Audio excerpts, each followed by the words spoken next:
Hello मेरे प्यारे बच्चों, कैसे हैं आप लोग? हो गए सारे फेस्टिवल सबके लिए खत्म? मना ली सबने दिवाली, है ना? तो ये काफी दिनों बाद आ रहा है आपका ये सेकंड पार्ट। वैसे तो ये पहले ही अपलोड हो जाना चाहिए था, बट एक्चुअली क्या है ना कि मैं भी थोड़ा फेस्टिवल में बिजी हो गई, तो इसीलिए थोड़ा लेट आ रहा है। लेकिन कोई नहीं, अब हम जल्दी जल्दी से खत्म करते हैं ताकि आप अपने पेपर में अच्छे अच्छे स्कोर कर सको। ठीक है?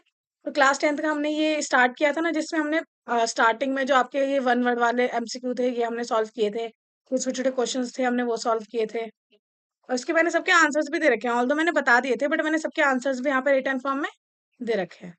ठीक, हमारा कहाँ तक हो गया था? हमारा क्वेश्चन नंबर 13 तक हो गया था लास्ट वीडियो में। अब हमें नेक्स्ट क्वेश्चन से करना है। ठीक, वो लास्ट वीडियो ऐसे अचानक से बंद हो गई थी। कोई नहीं, आज हम यहाँ से करते हैं। तो इसका क्वेश्चन नंबर 14 क्या था? क्वेश्चन नंबर 14 ये है, can there be development without overuse of resources? क्या डेवलपमेंट हो सकती है बिना ओवर यूज ऑफ रिसोर्सेज किए? Explain with examples. कितने नंबर का है? 2 नंबर का। एटलीस्ट हमें 2 पॉइंट्स तो देने ही पड़ेंगे। ये देखो, बिल्कुल, डेवलपमेंट तो बिल्कुल पॉसिबल है without overuse of resources. क्योंकि अगर हम उसको बिल्कुल बैलेंस वे में यूज करेंगे या मैनेज्ड वे में यूज करेंगे, तो हमारे आराम से हम रिसोर्सेज को यूज भी कर सकते हैं, और हमें उसको ओवर यूज करने की भी जरूरत नहीं है। अगर एग्जांपल्स के तौर पे देखा जाए, तो जैसे कि अगर हम फॉसिल फ्यूल्स की जगह अगर हम रिन्यूएबल एनर्जी यूज करें, जैसे कि सोलर और विंड, तो हमारे रिसोर्सेज ओवर यूज नहीं होंगे फॉसिल फ्यूल्स एंड और उनके ऊपर ज्यादा बर्डन भी क्रिएट नहीं होगा, क्योंकि रिन्यूएबल एनर्जी तो ऐसी फॉर्म में है जो आपकी बार बार रिन्यू होती रहेगी। सोलर एनर्जी कभी खत्म नहीं होगी, विंड एनर्जी कभी खत्म नहीं होगी, तो हम इस तरह के रिसोर्सेज को यूज कर सकते हैं। सेकंड, सस्टेनेबल एग्रीकल्चर करके, कि जरूरी नहीं है कि आपको फर्टिलाइजर डालना है, इंसेक्टिसाइड पैसे बहुत ज्यादा ओवर यूज कैटेगरी में डालना है। आप ऑर्गेनिक फार्मिंग भी कर सकते हो, जिसमें आप ऑर्गेनिकली ग्रो कर सकते हो अपनी लैंड के थ्रू, मतलब अपनी क्रॉप्स को अपनी लैंड के ऊपर, जिसकी वजह से आपकी लैंड की फर्टिलिटी भी मेंटेन रहेगी और आपका एग्रीकल्चर भी हो जाएगा। तो आजकल ऑर्गेनिक फार्मिंग भी बहुत ज्यादा चल रही है, तो वो आप एग्जाम्पल लिख सकते हो। थर्ड क्या है आपका? Promoting the eco friendly construction material, कि आजकल इको फ्रेंडली कंस्ट्रक्शन मटेरियल्स आ गए हैं, चीजें आ गई हैं, तो हम उन सब चीजों को भी यूज कर सकते हैं। ठीक। हम्म आजकल आप इसमें एग्जांपल लिख सकते हो इलेक्ट्रिक कार का भी, कि इलेक्ट्रिक कार आजकल आप देखते हो मार्केट में कि हाँ इलेक्ट्रिक कार आ गई है। तो आप मतलब in exchange of petroleum cars और डीजल कार की जगह आप इलेक्ट्रिक कार भी यूज कर सकते हो। और आप सोचोगे कि मैम इलेक्ट्रिक कार के लिए तो आपको चार्जिंग के लिए हर जगह पावर स्टेशन नहीं लगे हैं। लेकिन अगर आप अब आप देखो, तो आपको बहुत जगह पे अपनी लोकेलिटी में भी आपको बहुत जगह पे दिख जाएंगे कि हाँ जहाँ जहाँ आपके ये पेट्रोल पंप के जितनी ज्यादा अच्छी फ्रिक्वेंट अवेलेबिलिटी है, वैसे आपकी इलेक्ट्रिक जो पॉइंट्स हैं उनके भी इलेक्ट्रिकल अवेलेबिलिटी बहुत ज्यादा धीरे धीरे बढ़ रही है। ठीक, तो उस तरह की चीजें भी लिख सकते हो, क्योंकि इलेक्ट्रिसिटी हम किससे बनाएंगे? रिन्यूएबल एनर्जी से, जैसे सोलर एनर्जी, विंड एनर्जी से। तो वो भी एक आपका अच्छा मेथड है। Next question. नेक्स्ट क्वेश्चन क्या है आपका? ये है, write a brief note on the role of communities in the conservation of forest, कि कम्युनिटीज का क्या रोल हो सकता है आपके फॉरेस्ट को बचाने में। 3 मार्क्स का क्वेश्चन है, एटलीस्ट 3 पॉइंट्स तो लिखने ही चाहिए। हम्म तो यहाँ पे क्या है, role of the communities in the forest conservation, कि फॉरेस्ट की कंजर्वेशन में आप कैसे कैसे ये रोल प्ले कर सकते हैं। तो पहला पॉइंट है आपका ट्रेडिशनल गार्जियंस, कि हमारी जो कम्युनिटीज होती है वो तो ट्रेडिशनली ही गार्जियन होती है। अगर देखा जाए तो बहुत सारे मैंने ट्राइबल और लोकल कम्युनिटीज जो होते हैं, उन्होंने प्रोटेक्ट करके रखे होते हैं फॉरेस्ट को फॉर जनरेशन के लिए, treating them as a sacred, वो उसको सैक्रेड ट्रीट करते हैं और एसेंशियल ट्रीट करते हैं फॉर द सर्वाइवल के लिए। ठीक, एसेंशियल फॉर सर्वाइवल। उसके बाद अगर आप देखो, सेकंड पॉइंट क्या है, पार्टिसिपेटरी मूवमेंट, ये बहुत सारे मूवमेंट्स वगैरह स्टार्ट किए गए हैं। ठीक, बहुत सारे पार्टिसिपेटरी मूवमेंट्स भी करे गए हैं जो हमारी कम्युनिटीज नहीं करे हैं। जैसे कि आपका चिपको मूवमेंट किया है, जब फॉरेस्ट बहुत ज्यादा कट रहे थे तो वहां पे बहुत सारी वुमेन्स जो थी वो फॉरेस्ट से चिपक गई थी, और उसी से नाम स्टार्ट हो गया चिपको मूवमेंट, ताकि उन फॉरेस्ट को ना काटा जाए। तो ये किस चीज से बचाने के लिए किया गया था? डिफॉरेस्टेशन से। हम लोग तो काट रहे थे, मतलब हमारी जो गवर्नमेंट थी वो तो काट रही थी, लेकिन जो वहाँ की लोकल कम्युनिटी है, लोकल वहाँ के जो लोग हैं, उन लोगों ने बचा लिया उस चीज को। तो ये हुआ आपका चिपको मूवमेंट। थर्ड आपका कैसे उन्होंने किया है, सस्टेनेबल प्रैक्टिस। देखो, अगर आज के टाइम में भी आप देखो ना, तो अगर गवर्नमेंट देखो ना, तो वो तो बोलती है कि नहीं सब हटा दो, सब काट दो, कंस्ट्रक्शन एक्टिविटी करनी है, ये करना है, वो करना है। लेकिन जो वहाँ के लोकल लोग होते हैं ना, वो उसको यूज तो करते हैं, लेकिन ओवर यूज कभी नहीं करते। जैसे कि communities often use the forest resources responsibly, collect करते हैं फ्रूट्स को भी, हर्ब्स को भी, और यहाँ तक कि वुड को भी, बट वो क्या ध्यान रखते हैं, विदाउट हार्मिंग बायोडाइवर्सिटी, कि बायोडाइवर्सिटी जो है वो हमारी हार्मफुल नहीं होनी चाहिए, मतलब उनको नुकसान नहीं पहुंचना चाहिए। जैसे अगर आप अपने घर में भी देखा जाए तो आपके घर में प्लांट्स होते हैं, तो अपने प्लांट्स को भी मम्मी क्या बोलती है, जैसे अगर आपके घर में कान्हा जी होंगे छोटे, तो उनके लिए तुलसी का पौधे का जो जो पत्ता होता है तुलसी का, वो उनके कान्हा जी के खाने में हमें देना होता है। तो उसमें भी क्या है, कभी भी मम्मा ऐसा नहीं बोलती कि जाओ सारे तोड़ लाओ, नहीं। हम दो चार पत्ते तोड़ के लेके आते हैं, वो दो दो तीन तीन चार चार पांच पांच दिन तक काम आ जाते हैं। फिर हम थोड़े से और तोड़ते हैं, तो इससे क्या है, हम बहुत कम यूज करते हैं और ओवर थोड़ा मैनेज वे में यूज करते हैं, बहुत ज्यादा ओवर यूज नहीं करते। सेम ऐसे कड़ी पत्ते का भी है कि अगर कड़ी पत्ता भी आपके घर में अगर उसका प्लांट लगा हुआ है तो आप उसको बहुत रिस्पॉन्सिबली यूज करते हो। आप अगर आपको नहीं पता होगा तो आप अपनी मम्मा से पूछ सकते हो कि हाँ वो बहुत रिस्पॉन्सिबली उसे यूज करते हैं। तो this is called the sustainable practices. Next question क्या है आपका, explain any three traditional methods of the water conservation in India, कि वाटर कंजर्वेशन के लिए क्या आपके ट्रेडिशनल मेथड्स यूज है। तो ये भी आपके चैप्टर के बीच में है, वैसे तो आप कुछ भी लिख सकते हो कि ट्रेडिशनली आप कैसे कैसे पानी सेव करते हो, water harvesting, rain water harvesting और ये सब चीजें करके। लेकिन आपकी जो बुक में लिखी है अगर आप वो लिखोगे तो हो सकता है आपको एक्स्ट्रा पॉइंट्स भी मिल जाए, मतलब एक्स्ट्रा नंबर भी मिल जाए। जैसे तीन तो आपकी बुक में मेंशन है, जैसे कि है, एक है जोहाद।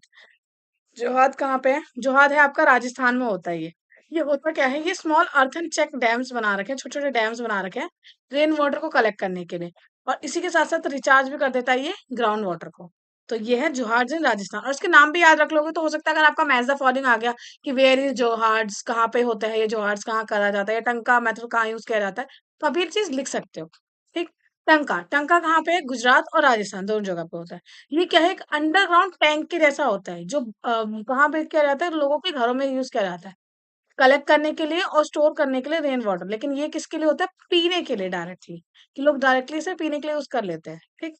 इसके बाद है आपका जैबो सिस्टम। जैबो सिस्टम जो है वो आपका नागालैंड में यूज होता है।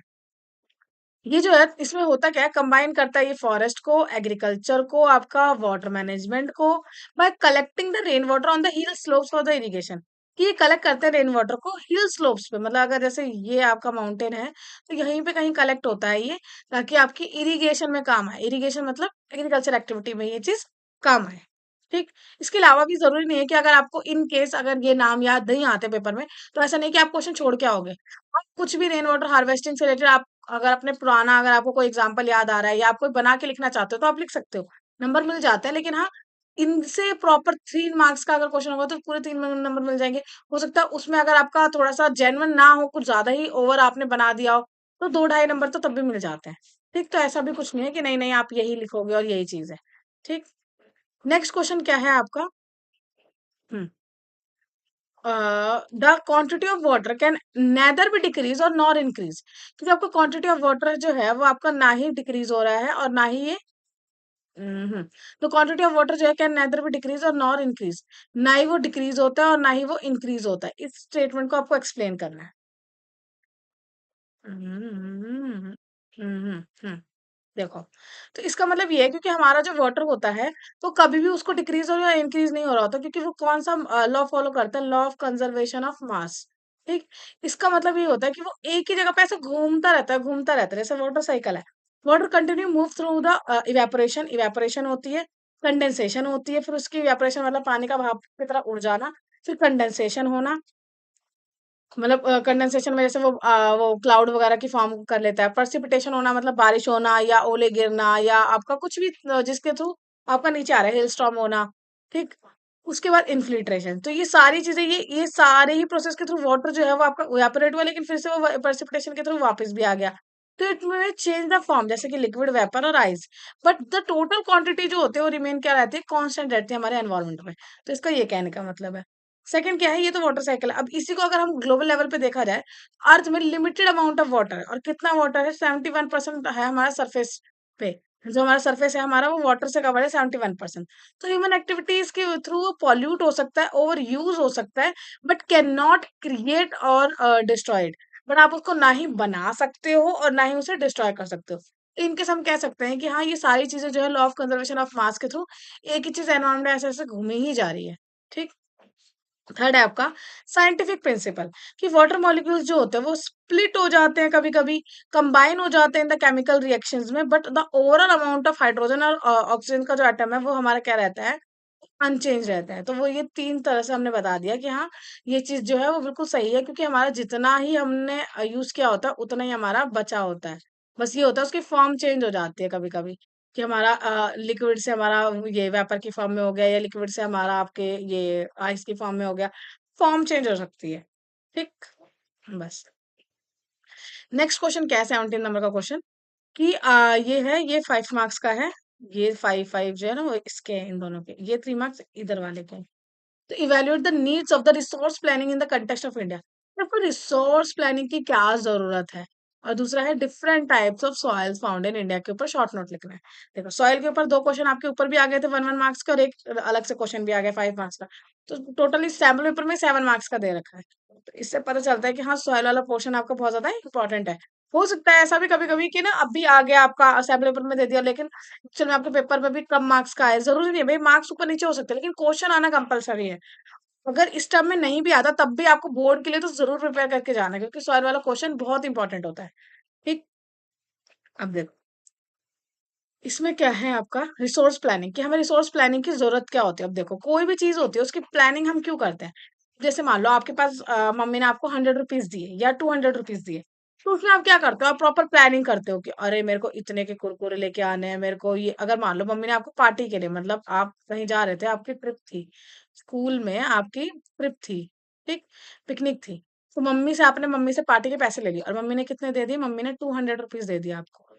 कितने दे दिए, 200। आप पूरी क्या करोगे, उसकी पूरी प्लानिंग करोगे कि मैं ये 200 को कैसे कैसे यूज करूंगा या करूंगी, है ना। कि अरे मेरे को कुरकुरे भी लाने हैं, मेरे को चिप्स भी लाने हैं, मेरे को कुछ गेमिंग आइटम के लिए भी कुछ लेके आना है। हाँ, मुझे मतलब पानी पीने के लिए भी मतलब कुछ कोल्ड ड्रिंक वगैरह होनी चाहिए, कुछ भी, या मतलब मैं वहां जाके भी कुछ शॉपिंग करूंगा, या वहां पे जाके कुछ खरीदूंगा। क्योंकि मम्मा ने तो आपको 200 रुपीज दे दिए, इसके अलावा मम्मी कुछ नहीं देने वाली। हाँ, मतलब हो सकता है टिफिन बॉक्स तो देंगी, लेकिन इसके एक्स्ट्रा कोई पैसे नहीं देने वाली। तो आप प्रॉपर प्लानिंग करते हो, तो ठीक वैसे ये आपके लिए, क्योंकि 200 रुपीज आपके लिए क्या है, एक तरह का रिसोर्स है अगर देखा जाए तो, है ना। तो ये आपके लिए रिसोर्स हो गया। ऐसे ही हमारे इंडिया में भी बहुत सारे रिसोर्सेज हैं। ये रिसोर्सेज कैसे कैसे हैं, वाटर की फॉर्म में है रिसोर्स, मिनरल्स है हमारा, फॉरेस्ट है हमारे। ठीक है, तो ये सारी चीजें क्या है, हमारे लिए रिसोर्स है। तो हमें भी तो जैसे अगर हमने 200 रुपीज के लिए एकदम वाइजली यूज करने के लिए हम इतनी प्लानिंग कर सकते हैं, तो ठीक वैसे ही आपको भी यहाँ पे अपने रिसोर्स को पूरी इंडिया के लेवल पे जो भी आपके रिसोर्स है, उसको यूज करने के लिए भी तो प्रॉपर प्लानिंग होनी चाहिए। ठीक। तो रिसोर्स प्लानिंग जरूरी होती है, एसेंशियल होती है इंडिया के लिए, due to its diverse geography, क्योंकि हमारी ज्योग्राफी बहुत ज्यादा डाइवर्स है। ग्रोइंग पॉपुलेशन, क्योंकि पॉपुलेशन बहुत ज्यादा ग्रो हो रही है। क्योंकि देखो, आपके पास 200 रुपीज है, अब आप 200 रुपीज में तो बहुत सारी चीजें ले सकते हो, और बहुत बहुत कम चीजें भी ले सकते हो। मतलब ये है ना, कि अगर आपने इसको गलत यूज कर दिया तो आप ढंग से कुछ ले ही नहीं पाओगे, और अगर आपने बहुत अच्छे से यूज किया तो आप बहुत सारी चीजें ले पाओगे। तो वो है कि हमारी ग्रोइंग पॉपुलेशन यहाँ पे भी बताने की कोशिश कर रहा है, क्योंकि पॉपुलेशन ग्रो हो रही है। अगर आपने रिसोर्सेज ढंग से यूज नहीं किया, तो हो सकता है आपकी बाकी चीजों की रिक्वायरमेंट फुलफिल ना हो सकता है। अगर आपने 200 रुपीज पूरे आपने अपने स्नैक्स में खर्च कर लिए, तो हो सकता है आपको वहां जाके जो फोटोज खिंचवानी थी, उसके जो पैसे चाहिए होंगे, या मतलब फोटो निकलवाने के लिए हार्ड कॉपी में, या तो मतलब अगर आपको वहां पे जाके कुछ खाना था या कुछ शॉपिंग करनी थी, तो उसके लिए तो पैसे बचेंगे ही नहीं, क्योंकि हमारे पास लिमिटेड रिसोर्सेज है। तो इसीलिए यहाँ पे क्या है, ग्रोइंग पॉपुलेशन की पॉपुलेशन बहुत ज्यादा ग्रो हो रही है, बहुत ज्यादा लोग हैं, और रिसोर्सेज बहुत कम है। कि ले तो आप 200, मतलब चाहते तो आप इतना सब कुछ लेना है, लेकिन आपके रिसोर्सेज इतने कम है, 200 रुपीज ही है, उस तक आप लिमिटेड हो। तो यहाँ पे ये है कि पॉपुलेशन बहुत ज्यादा है, and uneven distribution of resources, कि अनइवन डिस्ट्रीब्यूशन भी है रिसोर्सेज का, है ना। कि मतलब हो सकता है कि ये जो 200 रुपीज है आपके लिए, तो मतलब यहाँ पे एक ही चीज है, लेकिन यहाँ पे देखा जाए अगर रिसोर्सेज की प्लानिंग में, कि अनइवन है, कि मान लो कि वाटर कहीं पे बहुत ज्यादा है, किसी स्टेट में बहुत ज्यादा है, किसी स्टेट में बहुत कम है, किसी स्टेट में कोई मिनरल बहुत ज्यादा है, किसी में बहुत कम है, कहीं पे फॉरेस्ट बहुत ज्यादा है, कहीं पे वो भी कम है। तो ये चीज हो जाती है हमारी, ये इसलिए इसके रीजन क्या है, एक तो यही है अनइवन डिस्ट्रीब्यूशन, कि वाटर जो है पूरी इंडिया में एकदम ऐसे इक्वली डिस्ट्रीब्यूट नहीं हुआ है, मिनरल्स भी इक्वली डिस्ट्रीब्यूट नहीं हुआ है, फॉरेस्ट भी इक्वली डिस्ट्रीब्यूट नहीं है। ये हमारे स्प्रेड है अक्रॉस द स्टेट्स, इवनली नहीं हुआ है। तो इसलिए हमें प्लानिंग करनी पड़ती है बैलेंस डेवलपमेंट के लिए, कि अगर अच्छा तुम्हारे पास पानी कम है, हमारे पास मिनरल्स कम है, हम तुम्हें मिनरल्स दे देते हो, तुम हमें पानी दे दो। तो वो वाली चीज, ऐसे आप भी यही करते हो। आपके पास भी अनइवन डिस्ट्रीब्यूशन हो सकता है, आपके पास 200 रुपीज हो, आपके फ्रेंड के पास तो सिर्फ 100 रुपीज हो, और एक दूसरा फ्रेंड हो उसके पास 500 रुपीज हो। मतलब हो सकता है ना, हर किसी को अपने घर से अलग अलग चीजें मिलती है। सॉरी। तो आपको अलग अलग चीजें मिलती है, तो आपको 200 में भी अलग अलग, मतलब बच्चों को अलग अलग मिले होंगे। तो कुछ चीजें जो आप लेके आ सकते हो आपकी लोकेलिटी में, आप तो आप उसको अपने फ्रेंड के लिए वो ले आओगे, आपका फ्रेंड आपके लिए कुछ और चीज ले आएगा। तो ये सब चीजें तो चलती रहती है। तो this is called the uneven distribution, को हम क्या करते हैं, बैलेंस डेवलपमेंट करते हैं। सेकंड क्या है, जुडिशियस यूज। जुडिशियस यूज में क्या है कि overuse of resources in some region leads to depletion. कि ओवर यूज करने से रिसोर्सेज क्या होती है, डिप्लीशन हो जाती है किसी भी रिसोर्सेज की। Planning helps the conserve resources for the future generation. की प्लानिंग से क्या होता है, हमारे फ्यूचर जनरेशन के लिए हमारी चीजें क्या होती है, वो सिक्योर होती रहती है। तो हमें क्या रहता है, हमें जुडिशियस यूज करना चाहिए। ताकि ये अब मान लो आप 200 रुपीज के लिए, तो आप मान लो एक 200 रुपीज के लिए क्या ला सकते थे, मान लो अगर आप 200 का पूरी 2 कोल्ड ड्रिंक के लिए आते, बस खत्म हो जाते आपके पैसे तो वहीं पे ही। तो क्या हुआ, आपने ढंग से यूज ही नहीं किया, तो यहाँ पे क्या, overuse of resources in the some region led to depletion. कि अगर आपने ढंग से यूज नहीं किया तो डिप्लीशन हो जाएगा। जैसे क्या है, यहाँ पे किस सेंस में, मान लो यहाँ पे ग्राउंड वाटर में आपका क्या है, पानी है, हमारे यहाँ पे बहुत सारा पानी है। लेकिन हम क्या करते हैं, बहुत सारे हम समरसेबल के थ्रू हम पानी बहुत ज्यादा निकाल लेते हैं और यहाँ पे गिराते हैं, वेस्ट करते हैं। तो इसकी वजह से क्या होता है, जो ग्राउंड वाटर जो पानी होता है पहले इस लेवल तक था, अब वो और नीचे वाली लेवल तक चल जाता है। तो उसका क्या हो जाता है, डिप्लीशन हो जाता है। तो planning helps the conserve the resources for the future generation, कि आप आज के लिए भी यूज कर पाओ और फ्यूचर जनरेशन के लिए भी यूज कर पाओ। उसके बाद क्या है, support for the economic growth. की इकोनॉमिक ग्रोथ के लिए भी बहुत अच्छी होती है। कि हाँ, इससे आप एग्रीकल्चर के ऊपर फोकस कर पाते हो, इंडस्ट्री के ऊपर प्लानिंग कर पाते हो, इंफ्रास्ट्रक्चर यूज कर पाते हो, इम्प्रूव कर पाते हो लाइवलीहुड एंड रिड्यूस कर पाते हो अपनी पॉवर्टी। फिर है एनवायरमेंटल सस्टेनेबिलिटी। इसका मतलब क्या है, it promote the eco friendly practices. Eco friendly practices जो है वो आपके लिए, इससे आपकी प्रमोट हो पाती है। एंड प्रिवेंट कर पाते हो land degradation, deforestation and pollution. तो यही है कि इससे आपका ओवर यूज, अगर आप ढंग से रिसोर्सेज को यूज करो तो आप इको फ्रेंडली प्रैक्टिसेस यूज कर पाते हो। लैंड डिग्रेडेशन वाली जो चीजें होती है वो प्रिवेंट कर पाते हो। डिफॉरेस्टेशन के आपको पेड़ हटा हटा के यहाँ यहाँ वहां वहां काटना नहीं है। पॉल्यूशन को बचा पाते हो कि पॉल्यूशन ना हो ज्यादा, ये चीज। फिर इंटीग्रेटेड डेवलपमेंट, की इससे प्रॉपर रिसोर्स प्लानिंग से होता है कि इंटीग्रेटेड डेवलपमेंट होता है, आप पार्टी में ज्यादा मजे कर पाओगे, 200 रुपीज का अच्छे से यूज करोगे तो ज्यादा मजे कर पाओगे। तो नेशनल और रीजनल लेवल के जो गोल्स होते हैं उनको फुलफिल कर पाओगे। तो आपका गोल क्या है, आपका गोल है कि ज्यादा एंजॉय करना, कम रिसोर्सेज में ज्यादा फायदा उठाना। जैसे जैसे मैं अपना बताती हूँ, अगर हम अपने स्कूल टाइम में पिकनिक पे जाते तो हम छोटी छोटी चीजें बहुत ज्यादा लेते थे। उस टाइम पे तो जो आज 10-10 रुपए के आपके पैकेट्स आते हैं वो हमारे 5-5 रुपीज में आ जाते थे। ये चीजें होती थी, तो हम 5-5 रुपीज के जो पैकेट्स, उसमें क्वांटिटी भी ज्यादा होती थी। आज आप बोलोगे कि मैम नहीं, हमारे पास भी अभी 5-5 रुपीज की चीजें आती है, लेकिन हमारे टाइम पे थोड़ी क्वांटिटी ज्यादा होती थी। तो एक तो हम शेयरिंग में ले लेते थे कि अच्छा तू कुरकुरे ला रही है, अच्छा हम तो मैं फिर चिप्स ले आती हूँ। तो ऐसे करके हम प्रॉपर प्लानिंग करते थे और हमें तो 200 भी नहीं मिलते थे। तो हम क्या करते थे, 5-5 रुपए की चीज लेते थे, बहुत सारी चीजें हो जाती थी और हमें पूरे रास्ते में खाने के लिए होता था। ठीक। तो ये, और बहुत ज़्यादा वैरायटी भी होती थी। तो ये वाली चीज़ है, तो हमारे गोल्स पूरे हो पाते थे एंड एंश्योर कर पाते थे हम इंक्लूसिव ग्रोथ। ठीक। तो ये था आपका रिसोर्स प्लानिंग करने के फायदे। Uneven distribution, judicious use, support for the economic growth, environment sustainability and integrated development. फिर आपका 17 का बी, इसमें आपका था ना कि types of, different types of soils के बारे में पूछा था उसने इंडिया में। तो इंडिया में क्या क्या है, फर्स्ट है आपके एलुवियल सॉइल। एलुवियल सॉइल है जो हमें मिलती कहाँ पे है, ये हमें नॉर्थर्न प्लेन्स में मिलती है ना। जैसे मैं आपको बता देती हूँ, ये मैंने शायद बताया भी होगा आपको जब चैप्टर समझा रही थी। ये आपके माउंटेन्स है, माउंटेन से जब हमारे रिवर ऐसे बह के आती है तो जब सबसे पहले यहाँ पे जो बनती है ना, ये जो सेडिमेंट्स लेके आती है, मिट्टी मिट्टी लेके आती है, तो वो हमारी कौन सी सॉइल बनती है, एलुवियल सॉइल बनती है। क्योंकि वो जो पहाड़ों की जो मिट्टी तोड़ तोड़ के जो यहाँ पे सेटल डाउन होती है, this is called the alluvial soil. तो ये हमारी नॉर्थर्न प्लेन में होती है एंड रिवर वैलीज में होती है। Fertile and idol for the crops like the wheat. हाँ, तो ये फर्टाइल होती है, बहुत ज्यादा अच्छी होती है, हमारी उपजाऊ बहुत अच्छे से होती है। और ये कौन कौन से क्रॉप के लिए अच्छी होती है, व्हीट, राइस एंड शुगर के। ठीक। अभी मुझे पूरा ये हो जाएगा ना आंसर, तो मैं आपको थोड़ा सा याद करने का ना एक तरीका बताऊंगी इसमें। ठीक। फिर है ब्लैक सॉइल। ब्लैक सॉइल में क्या है, इसको हम रेगर सॉइल भी बोलते हैं। तो कभी एक नंबर का क्वेश्चन आ जाए कि black soil is also known as regur soil. ठीक। कहाँ फाउंड होती है, ये डेक्कन प्लेट्यू में फाइंड आउट होती है। जैसे मान लो अगर ये आप इंडिया का मैप देखो।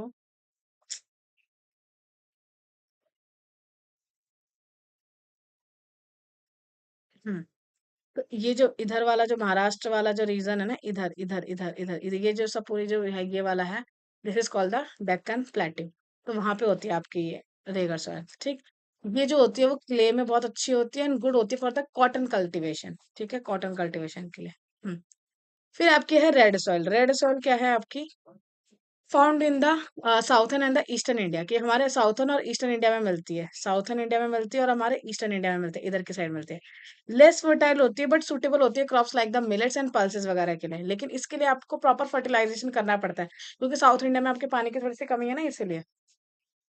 फिर क्या है आपका लेटराइट सॉइल। लेटराइट सॉइल जो होता है found in the high rainfall areas like the Kerala and Karnataka, good for the tea, coffee and cashew and with the proper treatment. अच्छी होती है ये टी के लिए, कॉफी के लिए, केशू के लिए, विद द प्रॉपर ट्रीटमेंट के साथ। फिर आपकी माउंटेन सॉइल। माउंटेन सॉइल जो होते हैं found in the Himalaya region, supports crop like the tea, coffee and fruits. ठीक, तो ये हमारे हिमालयन रीजन में मिलती है। ये एप्पल्स और सैफरन के लिए भी होती है। यहाँ पे ये आना था, due to its rich organic content की वजह से। अब मुझे पता है कि बहुत सारे बच्चे नहीं भूल जाते हैं और ये बार बार एक एक नंबर में क्वेश्चन भी आ जाता है, तो मैं थोड़ा सा याद कराने के मैं छोटे छोटे ट्रिक्स बना रखे वो थोड़ा बता देती हूँ। लिंक करना, अगर वैसे डायरेक्टली याद हो जाए तो वेरी गुड। अगर इन केस नहीं याद होता, आप भी थोड़ा मेरे टाइप के हो कि नहीं मैम सारी चीजें ऐसे याद नहीं हो पाती, भूल जाते हैं हम टाइम के साथ, तो इसीलिए। अब देखो ये क्या है, ऑल। एलवीएल से नाम क्या बन रहा है, ऑल। ऑल ऑल डेज में आप क्या खाते हो? या तो आप व्हीट खाते हो या तो आप राइस खाते हो। अब आप बोलोगे नहीं मैम हम गेहूं नहीं खाते, रोटी खाते हो। ठीक है, तो रोटी खाते हो या चावल खाते हो, तो ऑल ऑल डेज में आप व्हीट या राइस खाते हो। इसके लिए ये आपकी एलुवियल सॉइल व्हीट और राइस के लिए सबसे अच्छी होती है। ठीक, और इसमें शुगर केन भी। या तो आप चावल खाओगे या आप सॉरी राइस खाओगे, मतलब या तो आप ये खाओगे रोटी खाओगे, और इसके साथ साथ आप कुछ ना कुछ मीठा भी लेते हैं ना खाने के बाद, तो शुगर, तो शुगर केन। तो ये एलुवियल सॉइल में हमारी बहुत अच्छी होती है, मतलब इसको अच्छा खासा पानी चाहिए होता है। हम्म, फिर आपका है ब्लैक सॉइल। ब्लैक सॉइल तो सबसे अच्छा इसका एग्जांपल है कॉटन, कि और किसी में भी एग्जांपल ये सूट नहीं करेगा, हमेशा ब्लैक सॉइल कॉटन। इसको आप दो तरीके से याद रख सकते हो। एक तो बी से ब्लैक, सी से कॉटन, कि बी के बाद तुरंत सी आता है, तो बी से ब्लैक, सी से कॉटन। एक आप ऐसे याद रख सकते हो कि कॉटन होता है व्हाइट कलर का और ये ब्लैक सॉइल होती है ब्लैक कलर की, तो ब्लैक एंड व्हाइट करके कॉम्बिनेशन है, कि होता खुद वो ब्लैक है लेकिन वो देता कौन सी सॉइल है, कॉटन, बिल्कुल व्हाइट कलर वाली सॉइल देता है। ठीक, मतलब कल्टीवेशन देता है। फिर है रेड सॉइल। रेड सॉइल में क्या है, millets and the pulses. Millets and the pulses, इसको आप ऐसे याद रख सकते हो कि दाल है, पल्सेस मतलब होते हैं दालें। दालें कितने सारी टाइप की होती है, काली, नीली, पीली, हरी। नीली पीली तो नहीं होती मैम। दाल होती है। ठीक, हम मसूर की दाल को लाल दाल बोल देते हैं, या काली दाल होती है ना। उड़द की जो दाल होती है, उसके अलावा तो और आपकी पीली वाली होती है अरहर की दाल, चने की दाल। तो इसलिए बहुत सारे कलर के होते हैं, तो रेड से बहुत सारे कलर, रेड कलर की भी दाल होती है, तो ऐसे करके थोड़ा सा याद रख लेना रिलेट करके। और मिलेट्स होता है आपका ज्वार, बाजरा, रागी, जो पहले के टाइम पे खाया जाता था, अब तो बहुत कम करते हैं लोग, बहुत कम खाते हैं, ऑल्दो ये फाइबर में बहुत अच्छी होती है। ठीक, लेकिन ये तभी उग पाती है जब आपको प्रॉपर फर्टिलाइजर देना पड़ता है।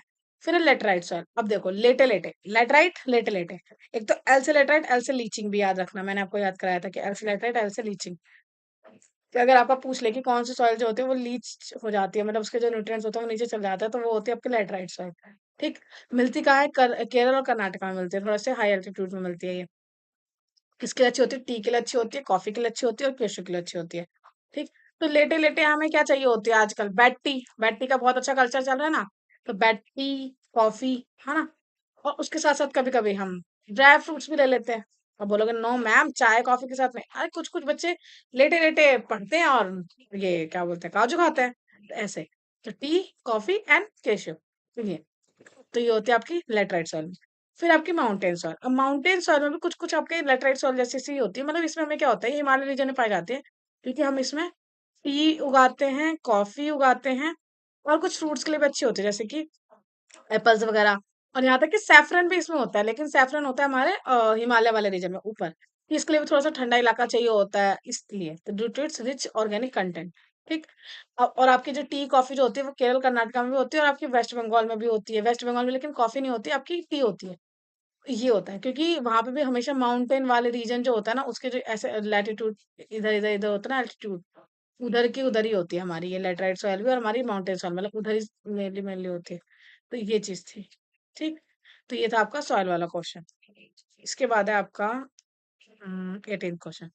18th क्वेश्चन में इसने क्या पूछा था कि political outline map of India में आपको मैप करना है ये वाला। एक तो सलाल डैम बताना है आपका, सलाल डैम, टहरी डैम, हीराकुद डैम और राणा प्रताप डैम, ये बताना है। और या तो आपको यहाँ पे तीन इनमें से कोई भी तीन करना है, इसमें भी आपको 3 मार्क करने हैं, तो 3 मार्क्स करना है, ये भी 3 मार्क्स करने हैं कोई से भी। हम चारों के लोकेशन देख लेंगे। और अगर जो बच्चे थोड़े से विजुअली इम्पेयर्ड है, जो देख नहीं सकते, मैप में नहीं बता पाएंगे, तो उनके लिए भी ये सेम ही क्वेश्चन है।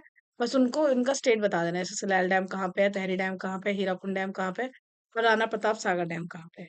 ठीक, हम्म, तो देखो मैं आपको यहाँ पे बताती हूँ। तो सबसे पहला था आपका हीराकुंड डैम। तो आपको देखो, आपको ये मैप से ना बेटा अच्छे से फैमिलियरिटी होनी चाहिए, कौन सा स्टेट कहाँ पे है। तो आपका फर्स्ट क्वेश्चन क्या था? सलाल डैम। तो सलाल डैम आपका है कहाँ पे? वो यहाँ पे है, सलाल डैम। ठीक है। उसके बाद है टहरी डैम। तो ये आपका क्या है? कौन सा इलाका है? ये है आपका JNK। कौन सा है ये? JNK। हम्म। उसके बाद है आपका तहरी डैम। तहरी डैम कहाँ है आपका? उत्तराखंड में। ठीक है। यहाँ पे कौन सा डैम है? तहरी डैम। ये है कहाँ पे? उत्तराखंड में। मैं बस एक इनिशियल लिख दे रही हूँ ताकि आप समझ जाओ, उत्तराखंड। ठीक। हम्म। इसके बाद आपका कौन सा था? हीराकुद डैम। हीराकुद डैम कहाँ पे है आपका? उड़ीसा में। ठीक। उड़ीसा कहाँ है? देखो, ये यूपी है, ये बिहार है, ये आपका झारखंड है, जैसे इसके नीचे ये उड़ीसा है। यहाँ पे आपको क्या मार्क करना है? एक तो ये उड़ीसा है, ये पता होना चाहिए। और यहाँ पे है कौन सा डैम? तो ये है आपका हीराकुद डैम। ठीक। इसके अलावा है आपका लास्ट सलाल डैम था, तहरी डैम था, हीराकुद डैम था, और एक था राणा प्रताप सागर डैम। तो आपका ये कौन सा है? राजस्थान में। ये राजस्थान है आपका। ठीक। और राजस्थान में कौन सा डैम है आपका? राणा प्रताप। राणा प्रताप सागर डैम। ठीक। तो ये वाली चीज। तो ये है आपका चारों लोकेशन। हम्म। देखो, वैसे तो मैंने यहाँ पे लिख के भी दिया है कि सलैल डैम JNK में है, तहरी डैम उत्तराखंड में है, हीराकुद डैम उड़ीसा में, राणा प्रताप सागर डैम राजस्थान में है। ठीक। ये तो मैंने मार्क भी करवा दिया आप सबको। अब मुझे पता है कि बहुत बच्चे बोलेंगे कि मैम यहाँ देख लिया, ठीक है, लेकिन भूल जाते हैं बच्चे कि मैम भूल गए, हम फिर से भूल गए, भूला, है ना, ये वाली चीज। तो देखो, मैं थोड़ा इसके लिए मैंने छोटी छोटी सी ट्रिक बना रखी है। राणा प्रताप नाम से पता चलता है कि हाँ, प्रताप, राणा। तो ऐसे राजा और जो लोग होते थे उन्हीं के नाम में ऐसा होता था, राणा प्रताप सागर, ऐसा मतलब। तो इस तरह के जो नाम होते थे वो राजा के होते थे, राजा से राजस्थान। ठीक। हीराकुड। देखो, इसकी बड़ी ऐसी सी छोटी सी फनी सी ट्रिक है। हीरा हमारा क्या होता है? जब बचपन में दांत टूट जाता है ना, दांत टूट जाता है, teeth टूट जाता है, तो मम्मी क्या बोलती है? तकिए के नीचे रख के सो जाओ, और क्या बोलते हैं, कोई परी आएगी और उसे क्या बोलते हैं, तुम्हें पैसे में बदल देगी, पैसे मिलेंगे तुम्हें, है ना। तो पैसे मिलेंगे या चीज वो चेंज हो जाएगी। तो देखो, हमारा जो सफेद कलर का दांत होता है, हीरे जैसा दांत होता है, वो यहाँ पे ओढ़ के सो जाओ तो तुम्हें हीरा मिलेगा, ओढ़ के सो जाओ तो उड़ीसा, ओढ़ के सो जाओ तो तुम्हें हीरा मिलेगा, ऐसे करके। ठीक। आई नो बहुत फनी सी ट्रिक है, लेकिन हाँ, याद रह जाए तो कोई दिक्कत नहीं है। फिर आपका तहरी डैम। तहरी डैम में क्या है आपका? आपका उत्तराखंड। तो तहरी, हम्म, थोड़ी सी तहरी उतार दें, ऐसे बोलते हैं ना, तहरी, तहरी तेरा, तहरी, उत्तराखंड, खान, चलो रहने दो इसको, ऐसे डायरेक्टली याद कर लेना। स्लैल डैम, हाँ। तो साल में हम क्या बोलते हैं? काश ऐसा होता। हर साल हम क्या बोलते हैं? काश ऐसा हो जाता, काश वैसा हो जाता। हमेशा बस ये बैठ के सोचते रहते हैं, जम के एक जगह सोचते रहते हैं, काश ये हो जाता, काश वो हो जाता, काश हमारे 100 में से 100 आ जाते। तो काश, तो सलाल डैम कश्मीर वाला काश, जम्मू एंड कश्मीर, कश्मीर वाला। ठीक। तो ये चीज है। ठीक। और याद रखना कि जम्मू कश्मीर की जो लोकेशन है ना बेटा, वो ये है तुम्हारी, ये नीचे वाली, इधर मत मार्क कर देना, ये आपका लद्दाख है। ठीक। तो ये। हम्म। अब आपका नेक्स्ट क्वेश्चन क्या है? आपका पूछा कौन सा रिलीजन जो है प्रोटेक्ट किया गया था श्रीलंका में in the act of the 1956 के तहत? तो जैनिज्म प्रोटेक्ट किया गया था, इस्लाम, क्रिश्चियनिटी या बुद्धिज्म? तो ये प्रोटेक्ट किया गया था आपका बुद्धिज्म। हम्म। अब आपका नेक्स्ट क्वेश्चन क्या है आपका? कि ये असर्शन रीजनिंग वाला क्वेश्चन है। इसमें आपको पता है ना, देखो पहले आपको दोनों स्टेटमेंट पढ़नी होती है। अगर फर्स्ट वाले स्टेटमेंट का ये रीजन भी होता है, रीजन कैसे पता चलेगा? आप बिकॉज लगा दो। अगर इसके पढ़ने के बाद बिकॉज लगा के ये वाली स्टेटमेंट बिल्कुल सही लग रही है, तो दोनों ही सही होगा, मतलब दोनों सही होगा और उसका रीजन भी है। अगर ये बिकॉज लगा के ये दोनों सूटेबल नहीं हो रही, एक दूसरे से मैच नहीं हो रही, तो फिर आप दोनों सही हो सकती है, लेकिन आपको सही दोनों लग रही है, तो दोनों सही होगी, लेकिन वो नॉट करेक्ट एक्सप्लेनेशन है। और थर्ड होता है कि एक सही है एक गलत है, फिर ये सही है या ये गलत है, थर्ड और फोर्थ में। ठीक। तो अब पढ़ते हैं। The literacy rate among the women is lesser than the man in India. कि लिटरेसी रेट मतलब जो पढ़ी लिखी जो लड़कियां हैं उनका जो दर है, मतलब जो उनका रेट है, वो क्या है? कम है, लेसर है देन द मैन। हाँ, तो ये चीज ठीक बोली है। बिकॉज, बिकॉज सोचो मन के अंदर, the Indian society still patriarchal, क्योंकि हमारी जो सोसाइटी है वो हमारी पेट्रियार्कल है। हाँ, तो ये भी सही है। पेट्रियार्कल मतलब जो ऐसी सोच होती है कि हाँ, मतलब लड़कों को पढ़ाना है, लड़कों को ही सारी चीजें होनी चाहिए, तो आप बोलोगे नहीं मैम, आजकल तो ऐसा नहीं होता। बहुत बच्चे ऐसा सोचेंगे, लेकिन नहीं, अभी भी बहुत सारी जगहों में, अगर आप पूरे इंडिया के लेवल पे देखा जाए तो बहुत सारे अभी भी गाँव में, बहुत सारे यहाँ तक कि अर्बन एरियाज़ में भी ये होता है कि लड़कियों को तो मतलब नहीं पढ़ाया जाता है, कम पढ़ाया जाता है कि 12th तक करवा ली, हाँ भैया गवर्नमेंट की साइड से हो गई 12 ठीक है, लेकिन लड़कों को बहुत ज़्यादा अपॉर्च्युनिटीज़ मिलती है, चीज़ें मिलती हैं। तो ये दोनों ही चीज़ ठीक है। तो इसलिए आपका ये हो जाएगा आंसर ए ऑप्शन, ठीक?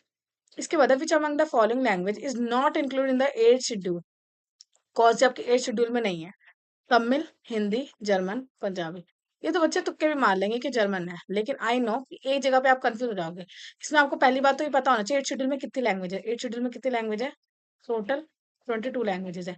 ओरिजिनली जब हमारा इंडियन मतलब कॉन्स्टिट्यूशन बना था, तब हमारी कितनी लैंग्वेज थी? तब 14 थी।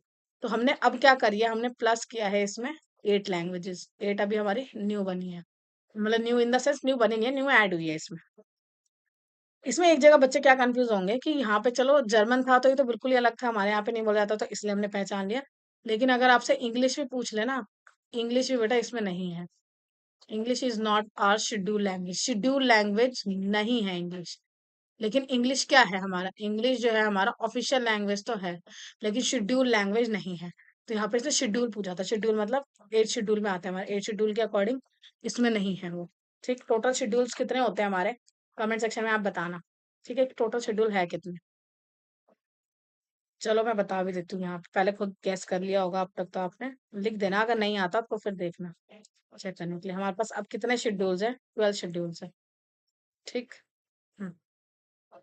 उसके बाद है आपका मैच द फॉलोइंग। इसमें क्या है, आपको मैच द फॉलोइंग बताना है कि हाँ कौन सी लिस्ट में, आपकी 3 लिस्ट पढ़ाई थी ना आपकी कि स्टेट सेंट्रल लिस्ट होती है, स्टेट लिस्ट होती है और कॉन्करेंट लिस्ट होती है। इसमें कौन कौन सी मतलब लिस्ट में कौन कौन से आपके सब्जेक्ट्स इंक्लूड होते हैं? तो देखो सेंट्रल लिस्ट में क्या इंक्लूड होता है? अडॉप्शन, कम्युनिकेशन या इरिगेशन। देखो कम्युनिकेशन इंटरनेशनल लेवल पे है, तो कम्युनिकेशन इसमें इंक्लूड होगा। ठीक। फिर है आपका स्टेटस। देखो, और इसको मैच करना कैसे होता है, आपको सारे आंसर जरूरी होते, सारे देखने होते हैं इसमें। देखो एक मैच कर लिया, फिर इसके बाद ऑप्शंस देखो।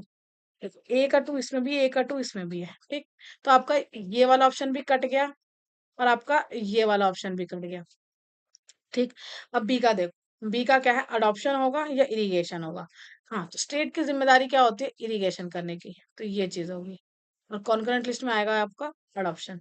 तो ये आपका बी का थर्ड आ गया, तो बी का थर्ड ये वाले में है, ये हो गया। ठीक, तो इस तरीके से इसका आंसर करना होता है। तो क्या है आपका स्टेटमेंट 1 एंड स्टेटमेंट 2 वाला क्वेश्चन है। इसमें क्या है कि कौन सा स्टेटमेंट सही होता है, या तो दोनों सही है या दोनों गलत है, या एक सही है एक गलत है, ये सही है और ये गलत है। ठीक। तो श्रीलंका जो है वो बिकम इंडिपेंडेंट इन 1947। तो हाँ ये बात सही है कि वो 1947 में ही आजाद हो गया था, तो ये चीज तो सही है। फिर सिविल वॉर जो था वो ब्रोक आउट हुआ था श्रीलंका में, तो ये बात भी सही है। तो दोनों ही स्टेटमेंट क्या है आपकी, करेक्ट है। अब है कि where did the headquarters of the European Union situated? तो यूरोपियन यूनियन का हेडक्वार्टर कहाँ पे है? श्रीलंका में, इंडिया में, जापान में या ब्रुसेल्स में? श्रीलंका में क्यों होगा, वो एशिया का पार्ट है। इंडिया में भी क्यों होगा, क्योंकि वो एशिया का पार्ट है। जापान में भी क्यों होगा, वो एशिया का पार्ट है। ऑब्वियसली बात है, जहां का वो हेडक्वार्टर बोल रहे हैं यूरोप का है, तो यूरोपियन यूनियन का जो हेडक्वार्टर होगा वो यूरोप में होगा, जो कि उसके ब्रुसेल्स में है। ठीक। ब्रुसेल्स किसकी कैपिटल है, ये आपको बताने कमेंट सेक्शन में। ठीक, नहीं पता होगा तो आप में से प्लीज ये लिख देना कि मैम या तो टाइम स्टैम्प डाल दिया करो, ताकि मुझे पता चले कि आप कौन से क्वेश्चन का आंसर पूछ रहे हो। क्योंकि आई नो कि मैं खुद क्वेश्चन पूछती हूँ, लेकिन इतनी सारी वीडियोस बनाई जाती है ना बेटा, तो भूल जाता है कि इस वीडियो में मैंने कहाँ पे कौन सा क्वेश्चन पूछा था। तो आप टाइम स्टैम्प डाल दिया करो ताकि मैं समझ जाऊँ, या टाइम स्टैम्प नहीं तो या तो आप क्वेश्चन ही डाल दिया करो कि ma'am where is the headquarter of the European Union, तो मैं आपको बता दूंगी कि हाँ आपने इस क्वेश्चन का आंसर पूछा, तो मैं आपका आंसर दे पाऊंगी। अदरवाइज बेटा ये पॉसिबल नहीं हो पाता कि मैं पूरी वीडियो फिर से देखूं और फिर उसके हिसाब से आपका आंसर दूं। ठीक है, तो ये चीज है। उसके बाद क्या है, क्वेश्चन नंबर 25। 25 में इसने क्या बोलता है, write a short note on the horizontal distribution of power और the vertical distribution of power. आपको दोनों में से कोई एक क्वेश्चन करना है। देखो एक तो अच्छे से आना ही चाहिए था, लेकिन आपको अभी आप प्रैक्टिस में हो तो आपको दोनों ही आने चाहिए। यहाँ तो ऑप्शन में दे दिया, लेकिन इन केस अगर पेपर में नहीं आया कोई ऑप्शन में, फिर कैसे करोगे? इसलिए ये दोनों ही आपको आने चाहिए। हॉरिजॉन्टल डिस्ट्रीब्यूशन का मतलब क्या होता है, ऐसे लेवल पे जो ऐसे लेवल पे जो डिस्ट्रीब्यूशन होता है, ये हो गया। इसमें होगा यहाँ पे लेजिस्लेचर, यहाँ आपका एग्जीक्यूटिव और यहाँ आपकी जुडिशरी। और वर्टिकल लेवल पे क्या होता है, एक इधर है सेंट्रल गवर्नमेंट, स्टेट गवर्नमेंट और लोकल गवर्नमेंट। ठीक, तो ये चीज है, ये रहा इसका आंसर। 2 मार्क्स में है तो 2 मार्क्स के अकॉर्डिंग कम से कम एटलीस्ट 2 पॉइंट्स तो होने ही चाहिए। तो हॉरिजॉन्टल डिस्ट्रीब्यूशन ऑफ पावर का मतलब क्या होता है, power share among the different organs of the government, जैसे कि लेजिस्लेटिव, एग्जीक्यूटिव एंड जुडिशरी।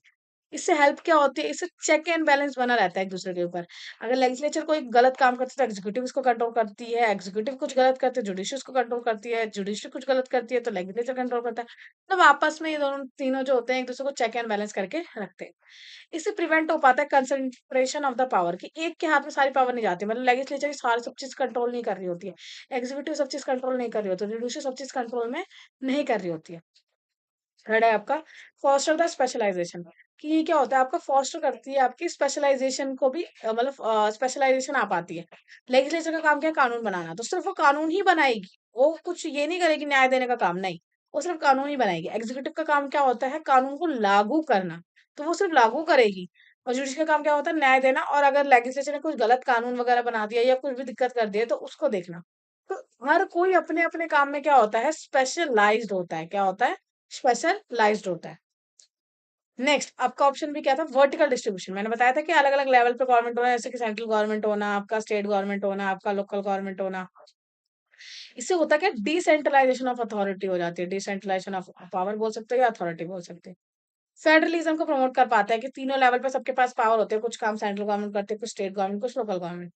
इससे हमारी इंक्लूसिविटी आती है कि लोग को ऐसा लगता है कि हाँ हम भी इंक्लूड है कोई काम करने में जैसे अगर आपके घर में भी मान लो अगर पापा सारे डिसीजन लेते हैं है ना मान लो इस चार्ट में अगर सारे डिसीजन जो है आपके फादर लेते हैं लेकिन उसके बावजूद भी अगर आपसे भी कुछ कुछ और कुछ डिसीजन मम्मी लेती है और बाकी कुछ डिसीजन आप लेते हो सोचो अगर ये इस तरह के अगर आपकी चीजें है घर में तो आपको बोलेंगे डिसेंट्रलाइजेशन ऑफ अथॉरिटी और अगर आपको भी उस काम में किसी भी चीज में अगर आपसे सजेशन लिया जा रहा है जैसे अभी दिवाली की प्रिपरेशन ही थी तो दिवाली के सेलिब्रेशन में या दिवाली की किसी चीज में गिफ्ट्स देने में या मम्मी ने या पापा ने आपसे अगर कुछ पूछा या कोई भी मतलब डिसीजन में आपको पार्टिसिपेट कराया तो आपको कितनी अच्छी फीलिंग आती है कि अरे हमें भी इंक्लूड किया गया है तो इंक्लूसिविटी आती है इससे क्या आती है इंक्लूसिविटी। ठीक। नेक्स्ट क्वेश्चन नेक्स्ट क्या है आपका explain the views of the Mahatma Gandhi on the mutual relations between the religion and the politics explain करने रिलेशंस म्यूचुअल रिलेशन रिलीजन और पॉलिटिक्स में क्या एक दूसरे के साथ रिलेशन है और वो भी महात्मा गांधी जी के पॉइंट ऑफ व्यू से बताना है। हम्म, हाँ यहाँ पे एग्जांपल मैंने इसलिए दिया था ये वैसे ये भी मैं पहले बता देती हूँ। मतलब यहाँ पे ये क्या कहने का मतलब अगर सेंट्रल गवर्नमेंट कोई भी चीज लोकल गवर्नमेंट से पूछ के कर रही है तो सेंट्रल गवर्नमेंट के मतलब लोकल गवर्नमेंट के लिए भी अच्छा है। स्टेट गवर्नमेंट अगर कुछ मतलब सेंट्रल गवर्नमेंट अगर स्टेट गवर्नमेंट से पूछती है तो उसको भी अच्छी वाली फीलिंग आती है तो उनको ऐसा लगता है कि हाँ वो भी कुछ पार्टिसिपेशन करने में हेल्प कर रहे हैं। उस सेंस में था वो मैंने आपको एग्जाम्पल इसलिए घर वाला दे दिया ताकि आप रिलेट कर पाओ। ठीक। चलो नेक्स्ट क्वेश्चन था आपका महात्मा गांधी वाला तो महात्मा गांधी ने क्या बिलीव किया था कि रिलीजन और पॉलिटिक्स जो होते हैं वो क्या होते हैं इंटरकनेक्टेड होते हैं क्या होते हैं ये दोनों ही इंटरकनेक्टेड है। तो महात्मा गांधी जी के तहत ये जो चीजें थी वो इंटरकनेक्टेड थी and should not be separated कि हमारा रिलीजन और पॉलिटिक्स जो है वो सेपरेट नहीं किया जा सकता उसको। ठीक।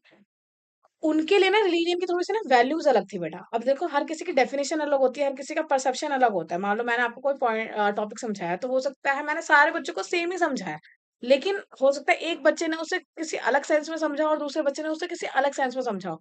तो ये डिपेंड करता है कि आप उसे कैसे इंटरप्रिटेट करते हो। तो वैसे ही रिलीजन की डेफिनेशन भी सबके लिए अलग अलग हो सकती है। तो यहाँ पे महात्मा गांधी जी के लिए डेफिनेशन क्या थी रिलीजन की पहले तो ये क्लियर होना चाहिए। उनके लिए रिलीजन का मतलब होता था कोई पर्सनल कमिटमेंट टू ट्रुथ कि मतलब हमें सच बोलना है नॉन वायलेंस रखना है कोई किसी को मारना पीटना नहीं है और सर्विस देनी है। ना कि उनके लिए रिलीजन का मतलब ये नहीं था कि रिचुअल्स करने हैं, हाँ आपको रोज दिया जलाना है आपको अगरबत्ती जलाना है ये चीज नहीं। उनके लिए रिलीजन का मतलब ट्रुथ सच बोलना नॉन वायलेंस करना और सर्विस सबको हेल्प करना इस तरह की चीजें थी। ठीक। तो यहाँ पे यही चीज है। देखो ये यहाँ पे किस सेंस में अब तो इसी सेंस में यहाँ पे इस चीज पूछी है इसने कि ये कि कैसे वो दोनों चीजें उनके लिए इंटरकनेक्टेड थी। अब देखो उनका फर्स्ट पॉइंट क्या था स्पिरिचुअल फाउंडेशन ऑफ पॉलिटिक्स कि स्पिरिचुअल फाउंडेशन होता है पॉलिटिक्स में जैसे गांधी जी ने फेल्ड दैट कि politics must be rooted in the morality and ethics. Politics जो होती है ना वो भी मोरालिटी और एथिक्स में ही आ पाती है जो कि आती कहाँ से रिलीजन से आती है क्योंकि उन्हीं का मतलब था रिलीजन में था तो नॉन वायलेंस सर्विस।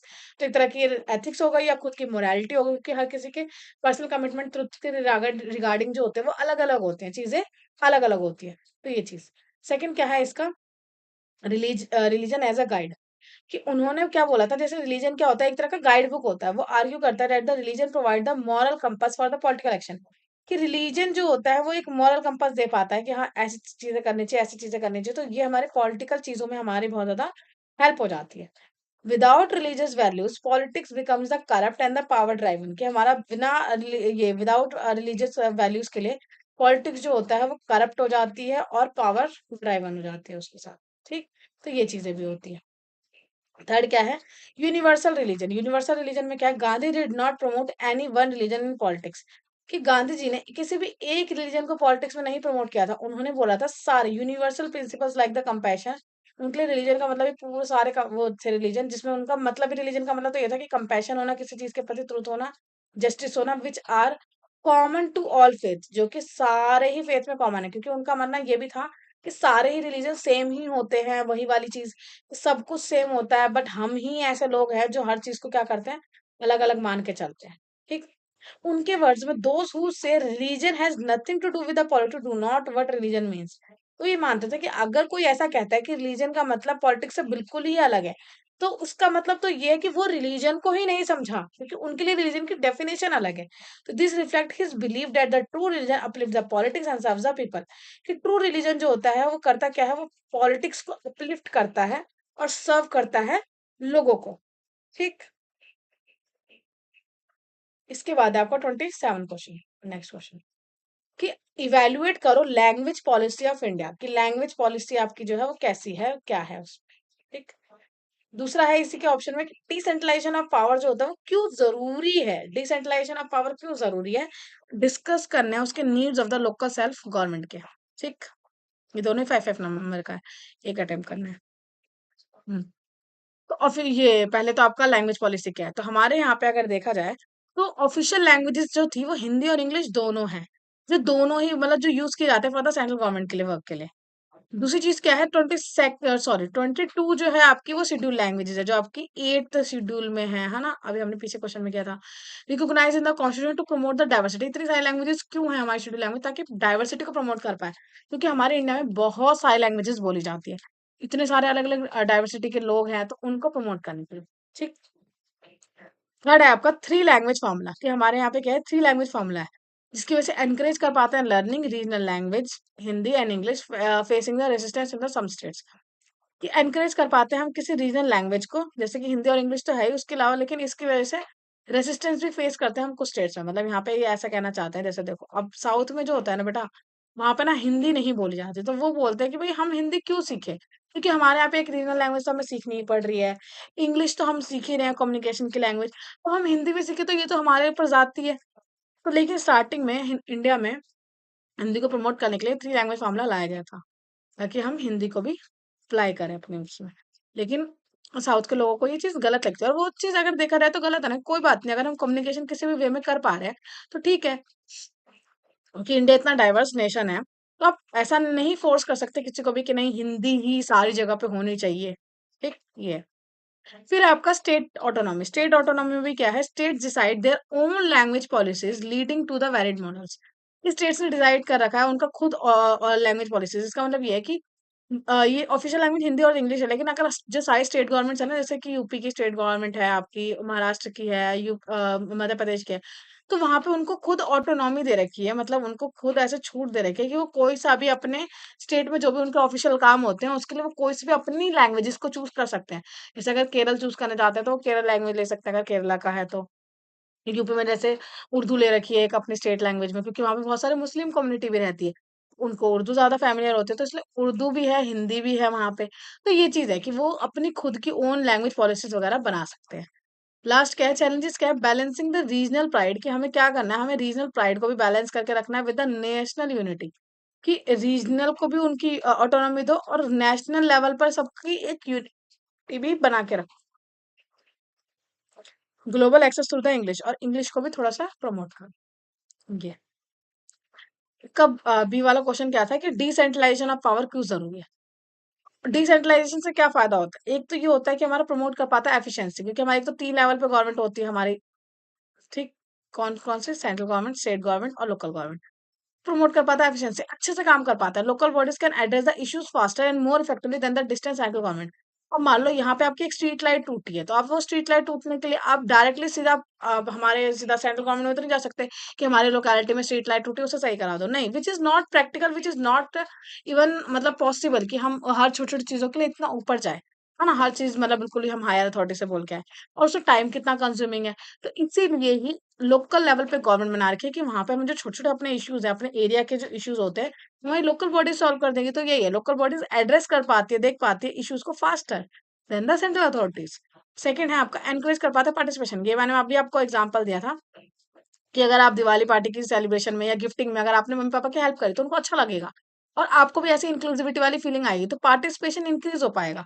तो वही है सिटीजन जो होते हैं इन्वॉल्व हो पाते हैं डिसीजन मेकिंग में तो उससे हमारी डेमोक्रेसी भी स्ट्रेंथन होती है at the grass root level पे। ग्रास रूट मतलब बिल्कुल नीचे के लेवल पे हमारी जो होती है डेमोक्रेसी इम्प्रूव हो पाती है और लोगों को भी बहुत ज़्यादा कनेक्टिविटी फील होती है।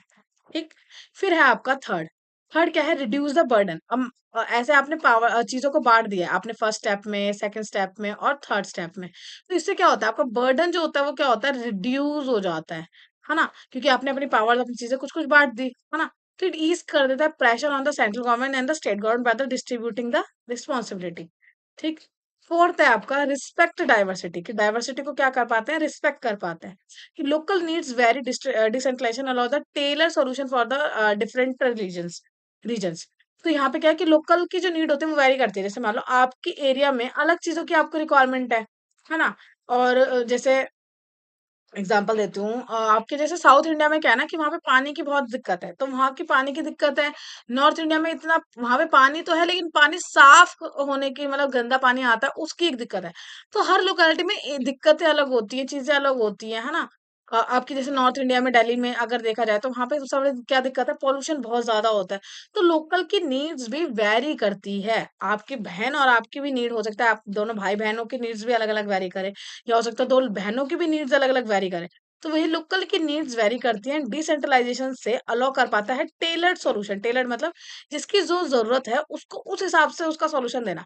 अब मान लो यहाँ पे पानी आता ही नहीं है और आप यहाँ पे पानी साफ करने की मशीन लगा दो। अरे भई पानी नहीं आता इसकी दिक्कत थी ना कि पानी साफ आने की। तो ये मशीन तो आपको ऊपर लगानी चाहिए, रेदर देन नीचे। ये चीज़ है। और ये ठीक चीज़ है कि वहाँ पे भी फिर आपकी क्या लगेगी, वहाँ पे पानी साफ करने की मशीन लगनी चाहिए और यहाँ पे पानी आने की वो करनी चाहिए, कनेक्टिविटी करनी चाहिए आपको आपको यहाँ पे रिवर्स को कनेक्ट करना चाहिए, चीज़ें करनी चाहिए, तो उस तरह के स्टेप्स लेने चाहिए आपको। ठीक? तो ये चीज़ है।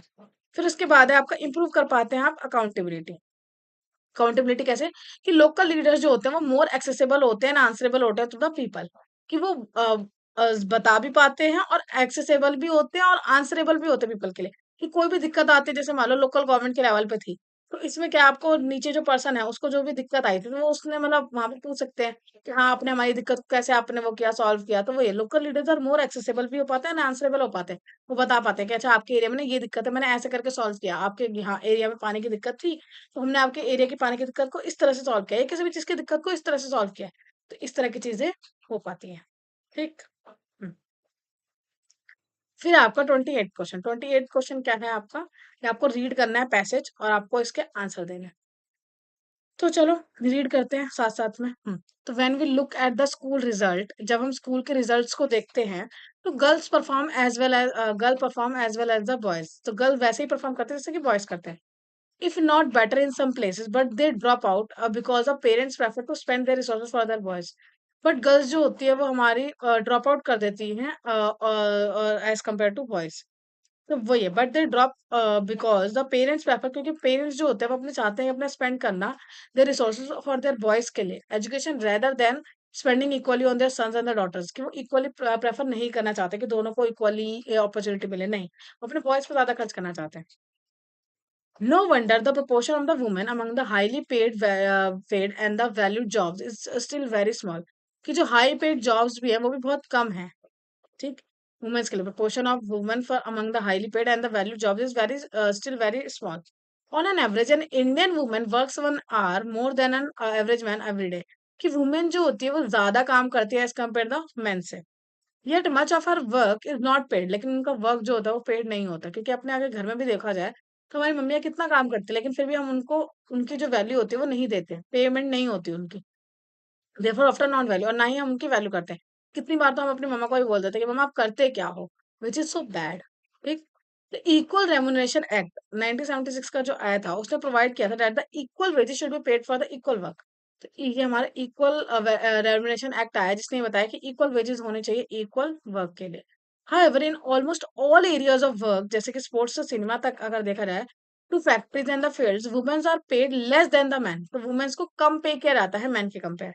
Even even when both do exactly the same work, भले दोनों सेम वर्क कर रहे हो तब भी उनको कम पे किया जाता है। In many parts of the India, parents prefer to have sons. बहुत सारे पार्ट्स में लोगों को चाहिए कि उनका बेटा हो। Find ways to have the girl child aborted, और गर्ल चाइल्ड को क्या करते हैं, अबॉर्ट भी करवा देते हैं बिकॉज शी इज बॉर्न। ठीक, बिफोर शी इज बॉर्न। हाँ, मतलब वही ना कि पहले ही चेक करवा लेते हैं कि हाँ क्या है, लड़का या लड़की है। और सिर्फ अगर लड़की होती है तो उनको पहले ही वो बच्चे को अबॉर्ट करवा देते हैं। ठीक है। सच सेक्स सेलेक्टिव जो अबॉर्शन होता है led to decline in the child sex ratio. इस सेक्स सेलेक्टिव अबॉर्शन की वजह से चाइल्ड का जो सेक्स रेशियो वो क्या हो रहा है, वो डिक्लाइन हो रहा है। इसका मतलब है पर थाउजेंड नंबर ऑफ चिल्ड्रन जो होता है, नंबर ऑफ गर्ल चिल्ड्रन जो है पर थाउजेंड बॉयज वो कम है। वो सिर्फ हमारा 919 है। मतलब 1000 बॉयज पे सिर्फ 919 लड़कियां हैं। ठीक है, ऐसा ये है। इसका फर्स्ट क्वेश्चन क्या था कि what is the main provision of the equal remuneration act 1976 की। तो ये रहा इक्वल रेम्युनरेशन एक्ट का मतलब क्या था, that equal wages should be paid for the equal work. Second क्या है, why is the proportion of women among the highly paid job value jobs is very small in India, कि इतना highly paid job जो है बहुत ज्यादा कम क्यों है। हम्म, क्योंकि हमारा जो इक्वली यहाँ पे स्पेंड नहीं करते हैं, स्पेंडिंग जो होते हैं वो इक्वली नहीं होती है। ठीक, तो इसका मैंने लिखा है यहाँ पे, ये रहा। हम्म, क्योंकि वुमेन्स जो हो जाते हैं ड्रॉप आउट कर देते हैं due to the societal preference की वजह से, क्योंकि वो जो होते हैं बॉयज के एजुकेशन में ज्यादा पैसा देते हैं rather देन गर्ल्स के, तो उनको पास लैक ऑफ अपॉर्चुनिटीज होती है, मौके ही नहीं मिल पाते इतने। थर्ड है, analyse the reason for of declining the child sex ratio, कि चाइल्ड सेक्स रेशियो को वो करने के, डिक्लाइन होने के क्या रीजन है, कि जो हमारे जो 919 है ये क्यों है, मतलब इसके तो बहुत सारे रीजंस हैं। इसमें से आपको 2-3 लिख देना है। पहला तो यही लिखना है आपको कि प्रेफ़रेंस होता है फॉर सन्स के लिए over daughter in many families, जो हमने देखा था क्वेश्चन में। सेक्स सेलेक्टिव अबॉर्शन हो जाते हैं जहाँ पे पता चल जाता है कि गर्ल चाइल्ड है। तो these practices have reduced the number, इसी की वजह से हमारा जो रिड्यूस हो चुका है नंबर, 919 हो चुका है एज़ पर द 1000 बॉयज़ के लिए। फिर आपका 1 मिनट, नेक्स्ट क्वेश्चन। यहाँ पे इकोनॉमिक्स का पार्ट स्टार्ट हो रहा है आपका। फर्स्ट क्वेश्चन, आपको एक टेबल दे रखी है और इसमें आपको बोला है कि रीड करना है आपको डाटा केयरफुली।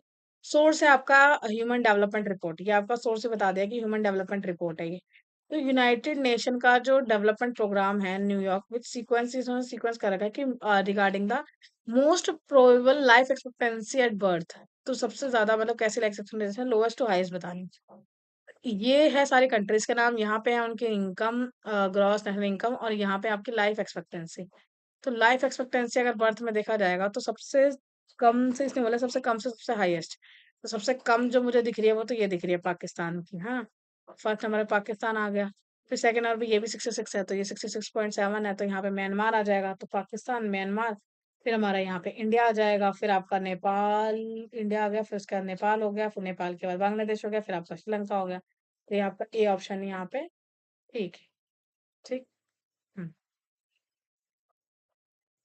फिर है आपका 30th क्वेश्चन में इसने पूछा है कि कौन सा इनकरेक्ट मैच है। प्राइमरी सेक्टर में आपका डेयरी आता है, बिल्कुल सही है, ये भी आता है। प्राइमरी सेक्टर में आपका बैंकिंग आता है, नहीं तो ये गलत है। तो यही ऑप्शन होगा इसका, मतलब ये तो सही है तो ये ऑप्शन नहीं होगा, है ना, ये ऑप्शन नहीं होगा, मतलब ये वैसे सही है। ये वैसे सही है, और इसने इनकरेक्ट पूछा था। क्या पूछा था, इनकरेक्ट। इनकरेक्ट तो हमारा ये निकल गया बैंकिंग, है ना, क्योंकि ये किसमें आता है आपका, बैंकिंग सर्विसेज। प्राइमरी सेक्टर में आपका फिर भी एक बार ऑप्शन देख लिया जाए बाकी के, फिशिंग, फिशिंग किसमें आता है, हाँ प्राइमरी सेक्टर में आता है, तो ये भी बिल्कुल सही बोला है।